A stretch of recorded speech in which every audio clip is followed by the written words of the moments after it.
सेना प्रमुख ने लद्दाख का दौरा किया है ऐसे समय में जब भारत और चीन के बीच तनाव है।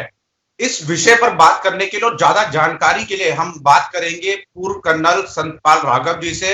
संतपाल राघव जी, बहुत बहुत स्वागत है आपका पंजाब केसरी और नवोदय टाइम्स पर। जी हाँ सर, सबसे पहला मेरा सवाल कि अभी आर्मी चीफ ने जिस तरीके से दौरा किया है लद्दाख का, एक बूस्टअप जो है सैनिकों में जरूर गया होगा और सेना प्रमुख का वहां जाना। जी, सेना प्रमुख का ये जो विजिट है फॉरवर्ड एरिया पे, ये एक बहुत महत्वपूर्ण विजिट है। आपने जो देखा है 29 और 30 की रात को जो चाइना के पीएलए आर्मी ने हमारे इलाके में घुसपैठ करने की कोशिश की और उसको हमने नाकाम किया। जो इंपॉर्टेंट फीचर है ब्लैक टॉप, उस पे हमने प्री एम्प्टिव एक्शन से अपनी बढ़त बढ़ाई और उस पे हमने कब्जा किया। ये एक अभूतपूर्व विजय है। ब्लैक टॉप वी शेप में अंदर की तरफ है, जिससे हम चाइना का पूरा इलाका देखते हैं, पूरा सर्विलेंस रेंज में है। नंबर 2, स्ट्राइकिंग रेंज में है। तीसरा, ये चुशूल वैली जो बहुत ही इंपॉर्टेंट वैली है, जो रिजांगला 62 में लड़ा गया था, लास्ट मैन लास्ट बुलेट, 114 आदमी वहां पे शहीद हुए थे, उस पे को भी हम डोमिनेट कर रहे हैं, वो हमारे इलाके में है।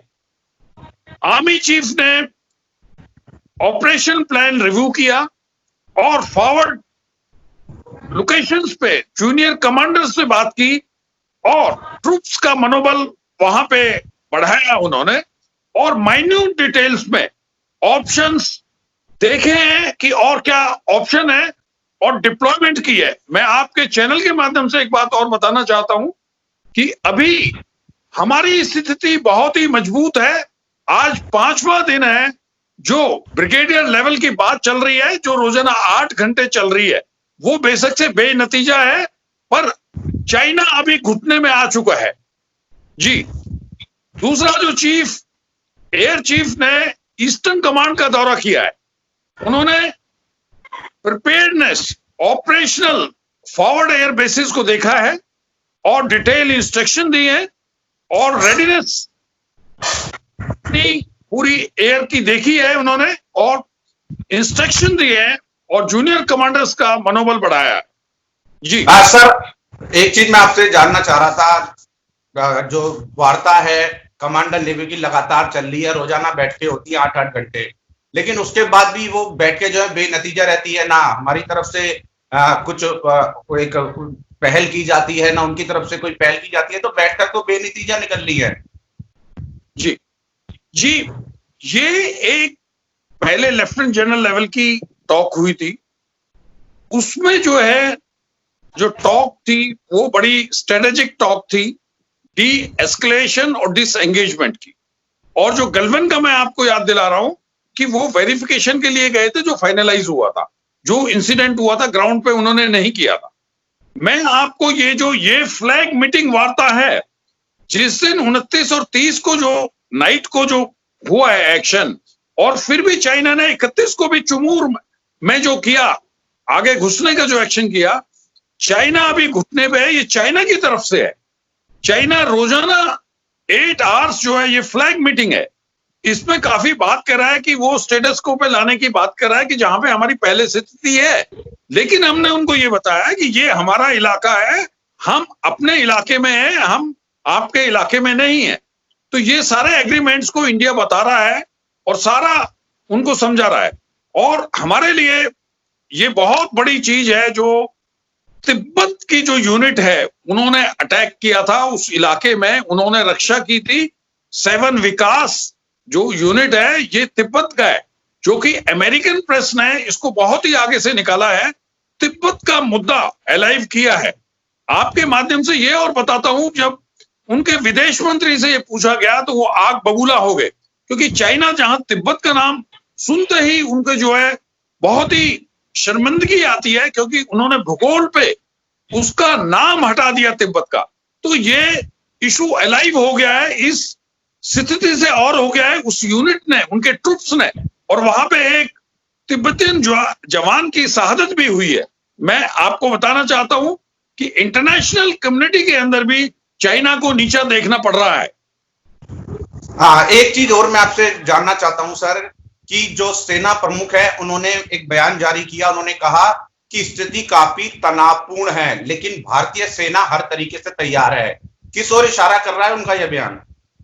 जी, तनाव की स्थिति इसलिए है कि चाइना का आप देखिएगा, डेप्सांग में भी उन्होंने 2 मोटराइज डिवीजन जो कि 1000 किलोमीटर पीछे से लाए हुए हैं, वो एक्सरसाइज के लिए आए थे, लेकिन उन्होंने एक्सरसाइज भी की है और आक्रामकता भी दिखाई। जो कलवन वैली पे जो उन्होंने अंदर को घुसे हुए हैं, हमने अपनी स्टेटस को जो अप्रैल की हम चाहते हैं हम वो कर रहे हैं। चाइना पीछे हट नहीं रहा है, वो बातें कर रहा है। जब उसने ये एक्शन किया है 29, 30 को और 31 को, तो हमने अपनी मजबूती दिखाई और डिप्लॉयमेंट किया। हमारा जो गैप है हेलमेट और ब्लैक टॉप के बीच में जो गैप्स हैं, उसमें हमने बिल्कुल टैंक स्ट्राइकिंग रेंज पे हमने डिप्लॉयमेंट लगा दी है। इसलिए वहां पे बड़ी तनाव की स्थिति है, और जो हमारा हैवी इक्विपमेंट है, वो भी हमारी गन्स हैं, वो भी हम फॉरवर्ड लोकेशन में लेके आ गए हैं। चुशूल बहुत इंपॉर्टेंट बॉल है, ये लेह का सबसे इंपॉर्टेंट है। 62 में भी ये बहुत इंपॉर्टेंट रहा है। रिजंगला और रिजांगचू, आज हमारी स्थिति बड़ी मजबूत है वहां पे, क्योंकि ये वी शेप में इंट्रूड कर रहा है। तो वहां पे हम ऊपर जब हो जाते हैं तो हम पूरा चाइनीज की एक एक मूवमेंट पे नजर कर लेते हैं, और वहां से हमने जो चाइनीज के इक्विपमेंट थे वो भी हमने कम्युनिकेशन टावर वहां से निकाल दिए। सर, चाइना कैसे सुधरेगा? क्योंकि आप भी कर्नल हैं, काफी एक्सपीरियंस आपको है, काफी आपने देखी होंगी इस तरह की कई बार लड़ाइयां भी हो जाती हैं। क्या चाइना युद्ध के माध्यम से ही मानेगा, या फिर बातचीत के रास्ते से आपको लगता है कुछ हल निकलेगा? जी, देखिए, चाइना का इतिहास रहा है, और जो आर्मी टर्मिनोलॉजी में बोलते हैं इस्लामी स्लाइसिंग, उनकी जो नीति है विस्तारवादी नीति है। वो आप ये देखिए, वो हर जगह हरकत कर रहे हैं विस्तारवादी में। 4 किलोमीटर अंदर जाते हैं, फिर वो 2 किलोमीटर जब बारगेन होता है तो पीछे आ जाते हैं, वहां पे रुक जाते हैं। चाइना 14 कंट्री नेबरिंग से उसकी बाउंड्री लगती है, लेकिन उसका टेरिटोरियल डिस्प्यूट अराउंड 26 कंट्रीज से है।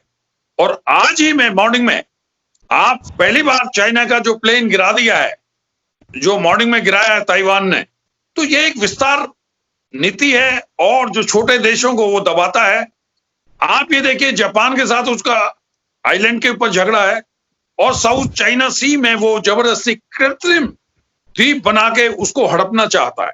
तो चाइना जो है, ये इसकी पॉलिसी है। बिकॉज आपको माध्यम से एक और बताता हूं, जो लोगों दर्शकों को नहीं मालूम है, उनकी आर्मी के अंदर भी पॉलिटिकल अपॉइंटमेंट है। जो पार्टी की नीति है वो नीति भी वो लागू कराते हैं। तो ये चाइना का एक डिजाइन है। जैसे 2 देशों को मैं बता रहा हूं कि तिब्बत का भूगोल से उन्होंने नाम हटा दिया, ईस्ट तुर्किस्तान का इन्होंने नाम हटा दिया। तो ये चाइना की ये हरकत है। जितने भी छोटे देश हैं वो बोल नहीं पाते, पर लेकिन एक बहुत बड़ी बात है, ताइवान ने आज अपनी शक्ति का शौर्य किया है, और ये अमेरिका की वजह से, बिकॉज उसका गठबंधन अमेरिका से है, इसलिए उनकी हिम्मत हुई जो उनके अगेंस्ट में खड़े हुए हैं। नहीं तो कई बार उन्होंने उनके टेरिटोरियल वाटर पे वो किया है, वहां पे डोमिनेटिंग करते हैं, एग्रेसिव पेट्रोलिंग करते हैं। चाइना ताइवान चुप रहता है, बिकॉज वो न्यूमेरिकली, मिलिटरीली सी के अंदर बहुत ही मजबूत है, इसलिए ताइवान जो है वो चुप रहता है। पर इस बार तो सी कैरियर्स जो हैं अमेरिका के निमित्ज और रोनाल्ड रेगन साउथ चाइना सी में है, इसलिए ताइवान का सपोर्ट है, और ताइवान जो है उनको बी फिटिंग रिप्लाई दिया है। माना जाए ताइवान ने चित कर दिया चाइना को? जी, ये बहुत बड़ी उपलब्धि है ताइवान के लिए कि उनका एक प्लेन को गिरा दिया। उनका जो थर्ड सिस्टम था, मिसाइल सिस्टम था, उसके रेंज में 5 प्लेन थे, वो 4 चले गए, 1 को शूट कर दिया, और अभी भी पायलट उनकी कस्टडी में है। और चाइना ने अननोन प्लेसेस पे उसका जवाब देने के लिए, अपना दिखाने के लिए मिसाइल दागी है, लेकिन टारगेट फिक्स नहीं किए। एक आखिरी सवाल जाते आते सतपाल जी एक चीज मैं जानना चाहूंगा कि अब आगे क्या रास्ता अपनाना पड़ेगा चाइना, क्योंकि सुधर नहीं रहा है। जी देखो, इसको आइसोलेट करना पड़ेगा और इसके खिलाफ में एक अभियान जो है, जैसे नाटो देशों ने अपना एक समूह बनाया हुआ है, इसलिए एशिया के अंदर मैक्सिमम डिस्प्यूट एशियन कंट्री के साथ है। हम लोगों को एक डिफेंसिव ग्रुप बनाना चाहिए। जो भी छोटा देश है, इंडिया उसमें एक इमर्जिंग पावर है और इस ग्रुप का लीडर इंडिया होना चाहिए। जब भी चाइना ऐसी हरकत करता है तो सारे देश इकट्ठे हों और इसके साथ में ट्रेड वॉर जो है, इकोनॉमिकल फ्रंट पे भी इससे बिजनेस बंद कर दें और इसका जो मैरिटाइम एसेट्स है, जो 80% इसका व्यापार जाता है, वो भी साउथ चाइना सी में रोक दें और इसको जो है इकट्ठे होकर एक ग्रुप बन के, बिकॉज छोटे छोटे देश इसका मुकाबला नहीं कर सकते। ये भारत है, ये बदलता भारत है जो हमने इसको बी फिटिंग रिप्लाई दिया है और पूरे विश्व को दिखा दिया हम एक इमर्जिंग पावर है, हम एक पीसफुल नेशन है, लेकिन हम 1 इंच जमीन भी अपने किसी को नहीं देंगे और ना ही हम 1 इंच जमीन किसी की लेना चाहते। तो हमें ग्रुप के तौर पे इसको आइसोलेट करना चाहिए और एक मिलिट्री स्ट्रेंथ बनानी चाहिए जो कि इसको नापाक और दूसरा हरकतों पर लगाम लग सके।